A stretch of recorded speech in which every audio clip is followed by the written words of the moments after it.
Continuing the analysis, we spot some major problems. If Milley is born in the first half of the day, then the odds increase that his moon will trigger the Access Hollywood T-square from Cancer, and the later he is born, the more the moon will square Trump's Jupiter.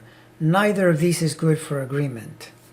Mars at 8 degrees Aries will trigger that Access Hollywood T no matter what time he is born, guaranteeing that if disagreements arise, Milley will attack and counterattack through that Mars to assert and defend his position. Worst of all, look at Milley's Saturn near Trump's moon and directly opposite his sun. The general is disciplined and principled, whereas Trump is an undisciplined, bottom-of-the-barrel mendacious degenerate with fascist aspirations. So you could guess from the start this relationship was headed for a major crash, although of course it would need Trump's post-election insanity to fully drive the point home for Milley.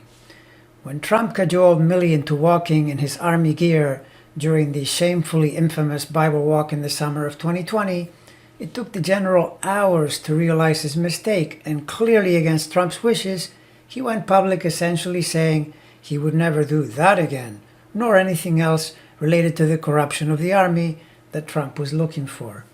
It was then that I knew Trump's attempts to engineer a coup would go nowhere with Milley in charge. So what we have here is yet another example of not just Trump's ultra-malevolent corruption, but also his reverse genius in frequently picking people who he thinks will be endlessly loyal to him, only to find out when the situation gets hot, they bail and turn against him.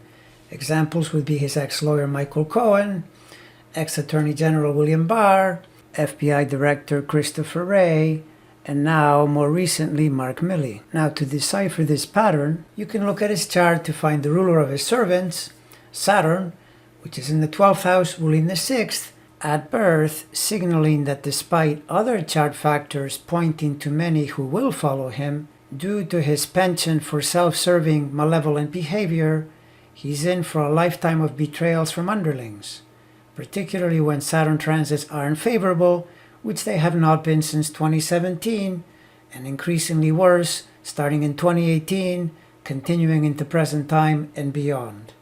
This guy may have lots of followers and allies, but unfortunately for him, the ones that really matter are going to throw him overboard, and we should all thank our lucky stars for that.